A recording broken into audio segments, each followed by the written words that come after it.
মহান আল্লাহ বলেন, আল্লাযীনা ইনফিকুনা ফিস সাররাই ওয়াজ যাররাই ওয়াল কাযিবিনাল গায়জ ওয়াল আফিনা আনিন নাস।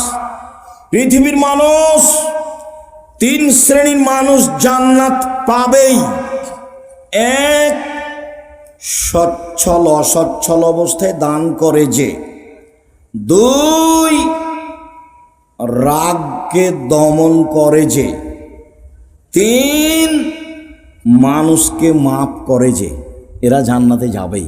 রাগ দিয়ে কাজ নেবেন না। লাইসা সাদীদু বিসুরা, আছাড় দিয়ে ফেলে দিতে পারলে ক্ষমতাশীল হয় না। আল্লাযী ইয়ামলিকু নাফসাহু ইনদাল গাযাবে, শক্তিশালী সেই। রাগের সময় যে নিজেকে ধরে রাখতে পারে সে হলো শক্তিশালী। খবরদার ঝগড়ায় প্রতিবেশীকে গালি দিবেন না, প্রতিবেশীকে মারতে যাবেন না, ভাই ভাই ঝগড়া করবেন না। আমাদের গ্রামে একদিন দেখেছি দুই ভাই ঝগড়া করছে, দিয়ে সব জিনিসপাতি ভাগ করতে লাগলো, দিয়ে ঢেঁকিটা কেটে ভাগ করে নিল। এটা আমার চোখের সামনে, আমরা দৌড়িয়ে গেছি, খুব ঝগড়া। তারপরে বলছে একজন আর একজনকে, থাম, আমার এই ভিটে বাড়ি তোর কাছে বিক্রি করব না, এমন এক মানুষের কাছে বিক্রি করে যাব যে তোকে গুতাতে পারে। এক ভাই আর এক ভাইকে বলছে। আর আজকে আপনাকে বলছি, ভাই ভাইয়ের সাথে যে গন্ডগোল আছে আজকেই মিটাতে হবে, আগামীকাল সন্ধ্যা পার না হয় যেন, মিটাতেই হবে। এবং আপনাকে তার হাত ধরে এই সম্পর্ক গড়তে হবে। যতদিন পর্যন্ত সম্পর্ক না ঠিক হয়েছে ততদিন পর্যন্ত ইবাদত কবুল হয় না। মৌলানা সাহেবেরা খুব বিপদে আছে। মৌলানা সাহেবরা কি আছে? খুব বিপদে আছে। একজন বিপদে পড়লে আর একজন বলে ঠিক হয়েছে, ঠিক হয়েছে, ঠিক হয়েছে, উচিত হয়েছে, উচিত হয়েছে। তোমাদেরও তাই অনেক আছে। ভাইজান, আপনাকে সতর্ক করছে, খুব সাবধান। তিন শ্রেণীর মানুষ জান্নাতে যাবেই। তার তিন নম্বরে যারা মাফ করতে পারে। সদাচরণ কি জিনিস? নওয়াস ইবনে সামান রাদিয়াল্লাহু তাআলা আনহু বলেন, আমি আল্লাহর নবীকে জিজ্ঞাসা করলাম, আল্লাহর নবী, মাল বিররু ওয়াল ইসম, একটু বলেন তো আল্লাহর নবী, পাপ কি জিনিস, নেকি কি জিনিস? আল্লাহ রাসূল একটু বলেন তো, পাপ কি জিনিস, নেকি কি জিনিস? তখন আল্লাহ রাসূল বলছেন, আল বিররু হুসনুল খুলুক, নেকি হলো ভালো চাল চলন। বললেন না যে নেকি হলো হজ, বললেন না যে নেকি হলো কোরআন তেলাওয়াত, বললেন না যে নেকি হলো সালাত, বললেন যে নেকি হলো ভালো চাল চলন, নেকি হলো সদাচরণ, নেকি হলো ভালো আচরণ।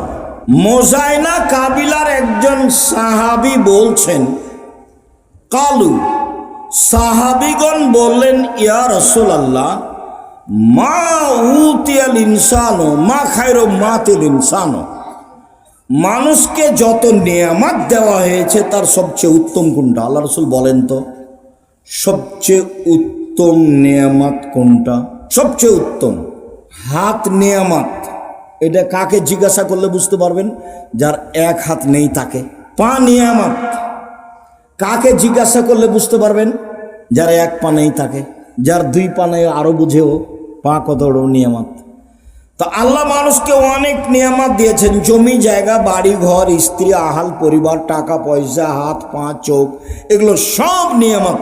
বলেন তো আল্লাহ রাসূল সবচেয়ে উত্তম কোনটা? তখন আল্লাহ রাসূল সাল্লাল্লাহু আলাইহি ওয়াসাল্লাম উত্তরে বলছেন, আল খুলুকুল হাসান, ভালো আচরণ। আল খুলুকুল হাসান, ভালো আচরণ। এই ছেলে, একটু খেয়াল করে থাকবেন, কিছুক্ষণ ধৈর্যের পরিচয় দিবেন, মানে কথার দাম আছে, ভুল পথে যাবেন না, কিছুক্ষণ অপেক্ষা করবেন, আমরা খুব তাড়াতাড়ি কথা শেষ করব ইনশাআল্লাহ। তো রাসূল সাল্লাল্লাহু আলাইহি সাল্লাম বললেন যে মানুষকে আল্লাহ যে নেয়ামত দিয়েছেন তার সবচেয়ে উত্তম নেয়ামত হলো ভালো আচরণ। আব্দুল্লাহ ইবনে আমর রাদিয়াল্লাহু তাআলা আনহু বলেন, রাসূল সাল্লাল্লাহু আলাইহি সাল্লাম বলেছেন, ইন্না মিন আহাব্বিকুম ইলাইয়া আহসানুকুম আখলাকান, আমার নিকটে তোমাদের সবচেয়ে প্রিয় মানুষ সেই, আমি ওকে সবচেয়ে ভালোবাসি যার চাল চলন ভালো। মুহাম্মদ সাল্লাল্লাহু আলাইহি সাল্লাম সবচেয়ে কাকে ভালোবাসেন? যার চাল চলন ভালো। যে তাহাজ্জুদ গুজার তাকে নয়, যে প্রতি মাসে উমরা করতে যায় সে নয়, যে প্রতি বছর হজ করতে যায় সে নয়। আব্দুল্লাহ ইবনে আমর রাদিয়াল্লাহু তাআলা আনহু বলেন, রাসূল সাল্লাল্লাহু আলাইহি সাল্লাম বললেন, ইন্না মিন খিয়ারিকুম আহসানুকুম আখলাকান, তোমাদের মধ্যে সবচেয়ে ভালো মানুষ যার চাল চলন ভালো। আমার কাছে সবচেয়ে প্রিয় মানুষ যার চাল চলন ভালো। আব্দুল্লাহ ইবনে আমর রাদিয়াল্লাহু তাআলা আনহু বলেন, একদা আল্লাহ রাসূলকে বলা হলো, আল্লাহ রাসূল আইয়ুন্নাসে আফজাল, সবচেয়ে ভালো মানুষ কে? দেখেন তো কি উত্তর আসে। আল্লাহ রাসূল একটু বলেন তো সবচেয়ে ভালো মানুষ কে?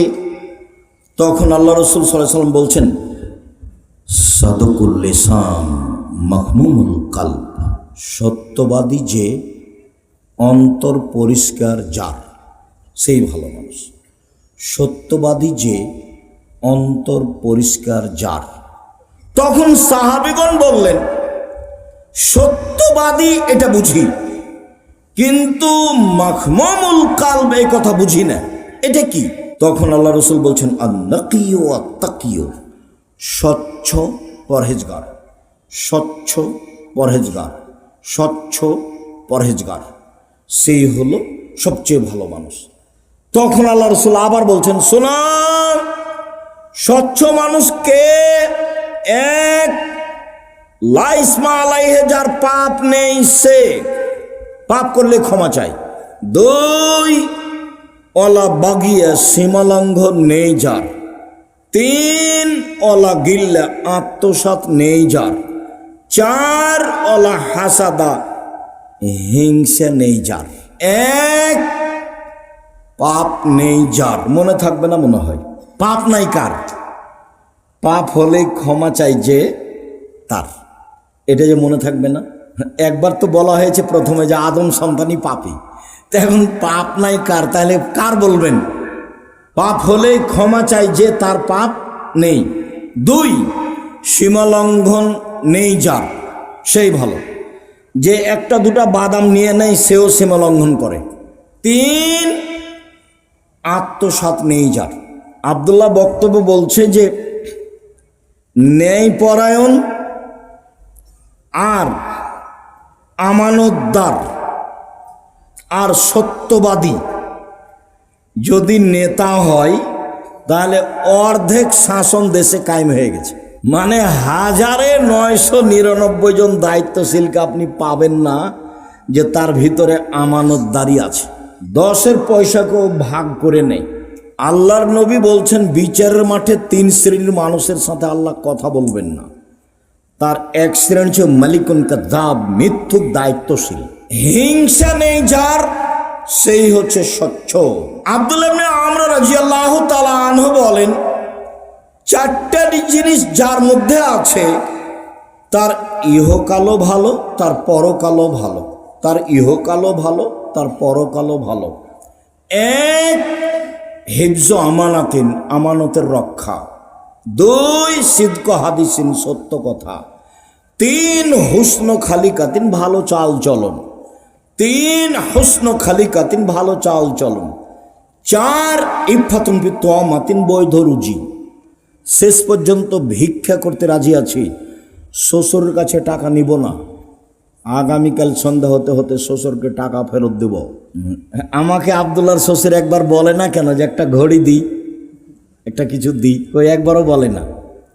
আব্দুর রহমানের শ্বশুরও বলে না, আব্দুর রহিমের শ্বশুরও কেউ বলে না, একটু কিছু বলে না। একটু কাপড় চুপড় দিই, ঈদ বকরা দিই, সেটাও বলে না। সাহসী নেই।